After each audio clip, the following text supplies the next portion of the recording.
Hold it there. This is not the place for what you wanted to say or advertise. Leave my shop and don't ever come back again. Marcus Whitfield had been awake since 4 in the morning, and every hour since had taken something else from him. The bank had called twice before sunrise, the kind of calls that come when a man has run out of ways to answer them. His hardware shop, the one his father built with his own 2 hands 40 years ago, was 3 weeks from closing for good. Marcus stood behind the counter that morning with a face like a man who had already lost the fight but hadn't told his body yet. The shelves around him were thinner than they used to be, half-stocked because he couldn't afford to restock what he'd already sold. And that was the exact moment she walked through the door. She was calm. Composed. She carried a manila folder against her chest like it mattered more than anything else in the room. She said his name before he even introduced himself. She said she had come because of something his father once promised, something that could change everything Marcus was about to lose. But Marcus wasn't listening. He heard a stranger. He heard someone trying to sell him hope he didn't have room for anymore. Before she could finish her second sentence, he cut her off, told her this wasn't the place for whatever she was selling, and told her to get out of his shop. She didn't argue. She simply set the folder on the counter, looked at him one last time, and walked out, leaving behind 7 words he wouldn't understand for another 3 weeks. Before we dive deeper, let us know in the comments where you're watching from. We'd love to hear from you, and don't forget to hit that subscribe button so you never miss any of our upcoming videos. To understand what Marcus threw away that morning, you have to understand who he used to be. Marcus Whitfield wasn't always a man who barked at strangers. He grew up in that same shop, sweeping floors for his father, Samuel Whitfield, a man who believed a hardware store could be more than a business, it could be a promise to a neighborhood. Samuel gave credit to families who couldn't pay right away. He kept a small notebook behind the register where he tracked who owed what, and more often than not, he tore those pages out himself before anyone had to ask. He mentored young men who needed a job more than they needed a paycheck, teaching them to fix what was broken instead of throwing it away, a lesson that seemed to apply to more than just hardware. Marcus inherited the building, the inventory, and the name above the door, but somewhere along the way, he stopped inheriting the spirit behind it. A divorce that left him bitter, a falling out with his only daughter that he never quite knew how to repair, and years of watching a big chain store choke the life out of his customer base had turned a generous man into one who flinched at the sight of anyone walking in without cash already in hand. He told himself it was practicality. Deep down, he knew it was fear wearing practicality's clothes. The woman who walked into his shop that morning was named Renee Calloway. She wasn't a stranger by accident. Renee ran outreach for a small community foundation that had, for years, quietly kept a promise Samuel Whitfield made before he passed away, a promise involving a fund set aside for the shop, meant to be released the moment someone from the family reached out and proved the business was still serving the community the way Samuel intended. Renee had tried calling the shop twice that week and gotten no answer. The line disconnected months earlier when Marcus stopped paying for a second phone line he could no longer justify. She drove out herself because the deadline to claim the fund was closing fast, and because, though Marcus didn't know this yet, she had another reason entirely tied to his own family. Marcus's temper that morning wasn't only about the bank calls. It was about pride curdling into fear. A man who built his identity around not needing anyone finds it almost impossible to trust a stranger holding a folder and a kind voice, even when that stranger is holding the one thing that could save him. So when Renee walked in and started speaking gently about his father, about promises and paperwork, Marcus heard none of it as help. He heard someone circling his weakness, and weak men with pride left to protect will often strike before they think. He told her the shop wasn't a charity case, that he didn't need her pity, and that she needed to leave before he called someone to make her leave. Renee didn't shout back. She didn't defend herself. She looked at him with something closer to sadness than anger, the look of someone who had seen this exact kind of pain before and knew arguing with it never worked. She told him softly that his father would be disappointed, not in the shop struggling, but in the man standing behind the counter refusing help he clearly needed. Then she said 7 words that would haunt Marcus for weeks. "Your daughter asked me to find you." She placed the folder on the counter and walked out into the gray morning light, leaving Marcus standing alone with silence, a closed door, and a folder he wouldn't touch for 3 more days.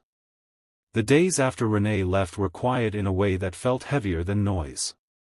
Marcus went back to his ledgers, told himself he'd made the right call, that people who show up uninvited with folders full of promises are rarely who they claim to be.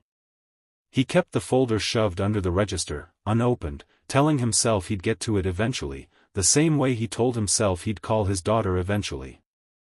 But something about Renee's tone stayed lodged in his chest, quiet and persistent, the kind of thing that shows up uninvited in the middle of the night.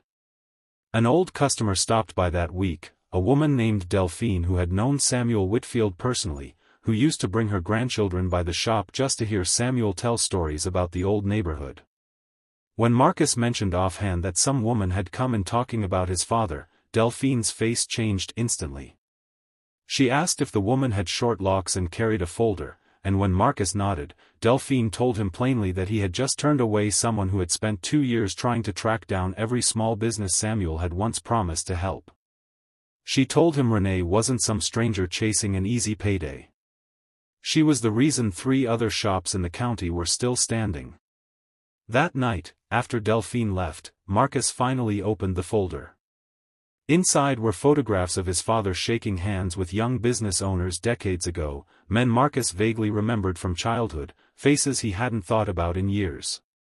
There was a handwritten letter in Samuel's own script, describing a fund meant to be released only when someone proved the shop was still serving people the way it once had. And tucked behind the paperwork, folded twice, was a short note written in handwriting Marcus recognized instantly, his daughter's. Angela hadn't spoken to him in 3 years. The note said only that she had heard the shop was struggling, that she still loved the place despite everything that had happened between them, and that she'd asked a friend from her nonprofit, a woman named Renee, to check on her father and see if there was still a version of him worth reaching out to. Marcus sat with that letter for a long time. He read the line about a version of him worth reaching out to more times than he wanted to admit, each time feeling it land a little harder than the time before.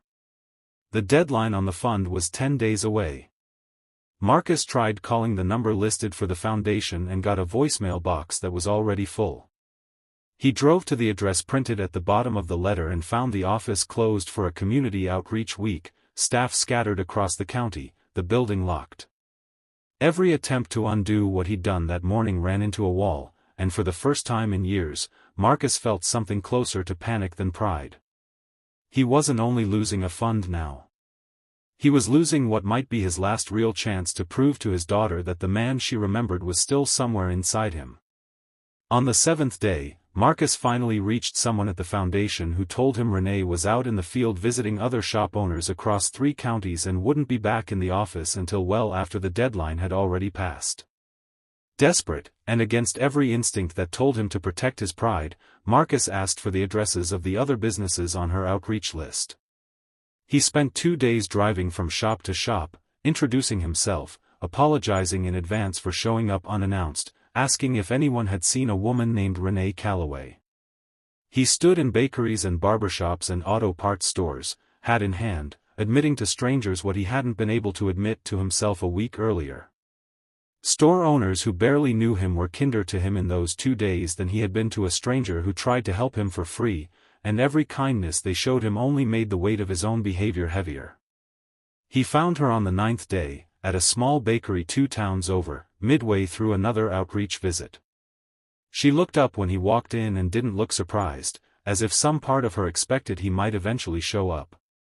Before she could speak, Marcus said he was sorry, not with the practiced tone of a man protecting his pride, but with the shaking voice of someone who had spent 9 days realizing exactly what he'd almost lost. He told her about the letter, about Delphine, about finally understanding that his father's shop was never just a business, and that his daughter had reached out in the only way she knew how, through a stranger, because she was too afraid to reach out directly. Renee listened without interrupting, the same way she had the first time he refused to listen to her. When he finished, she told him the deadline for the fund had technically passed 2 days earlier, and Marcus's face fell in a way that told her everything about how much he'd changed since that morning in his shop. But she also told him that Angela had personally asked for a short extension, on the condition that Marcus reach out to her directly, not through paperwork, not through a fund, but through an actual conversation, the kind they hadn't had in 3 years. The fund, Renee said quietly, was never really the point. It was a way to get him to open a door he'd kept shut for far too long, a door Angela had been waiting on the other side of for longer than he realized. Marcus called his daughter that same night, and for the first time in years, she picked up. Their conversation wasn't perfect. It was halting and uncomfortable, full of old wounds neither of them fully knew how to name, long pauses where 3 years of silence sat heavy on the line. But it was a beginning, and beginnings were more than Marcus had allowed himself to hope for in a long time. Angela's visit to the shop that first week back stretched into something neither of them expected. She'd meant to stay an hour and ended up staying most of the afternoon, wandering the aisles the way she used to as a girl, running her fingers along the same worn counter edge she used to lean her chin on while waiting for her father to finish with a customer. She found an old photograph tucked behind the register, one Marcus had forgotten was even there, a picture of the 3 of them, Samuel, Marcus, and a much younger Angela, standing in front of the shop the day it reopened after a fire nearly took it decades earlier. She asked him why he'd never framed it. He didn't have a good answer. Some things, he realized, get buried simply because looking at them honestly is harder than pretending they don't exist. Over the following months, the shop began to change in ways that had nothing to do with money. Marcus started keeping a version of his father's old notebook again, the one where Samuel used to track who needed a little grace on their bill. He didn't advertise it. He didn't make a show of it.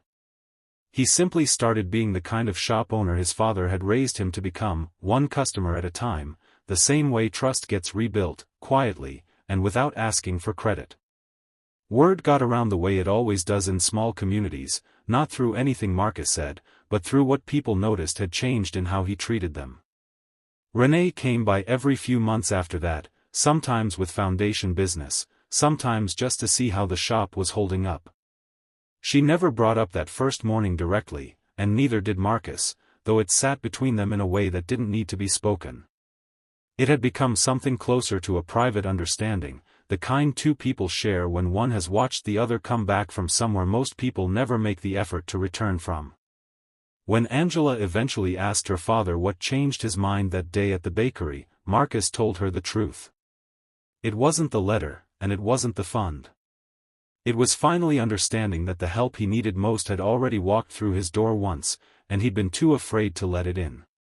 There's a version of this story that plays out every day in small towns across this country, though most of them never get a second chance the way Marcus did.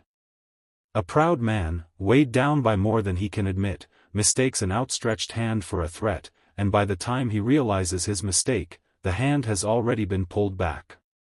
What made Marcus different wasn't that he never failed. It was that once he understood what he'd done, he didn't let pride talk him out of fixing it. He drove from shop to shop with his hat in his hands, admitting fault to strangers, because some part of him finally understood that being wrong for a week is far better than being alone for the rest of his life. People in the neighborhood still talk about the shop today, not because of what almost happened to it, but because of what it became afterward. A place where a young man down on his luck can still walk out with what he needs and a promise to pay it back when he can. A place where an old photograph finally hangs framed behind the register, right where anyone walking in can see it. Marcus likes to say the shop never really needed saving. He was the one who needed it, and he almost didn't let it happen. And maybe that's the real lesson underneath all of it. Help rarely announces itself the way we expect. It doesn't always come wrapped in comfort or time to our convenience. Sometimes it walks through the door on the worst morning of our lives, carrying a folder we're too proud to open, saying words we're too afraid to hear. Marcus Whitfield never forgot the 7 words Renee said to him as she walked out of his shop that morning, and he never forgot how close he came to losing everything simply because he couldn't bring himself to listen. It's a strange thing, how the people we push away first are so often the ones who came closest to saving us. Somewhere out there, someone is standing behind their own counter right now, certain they don't need the help walking through their door.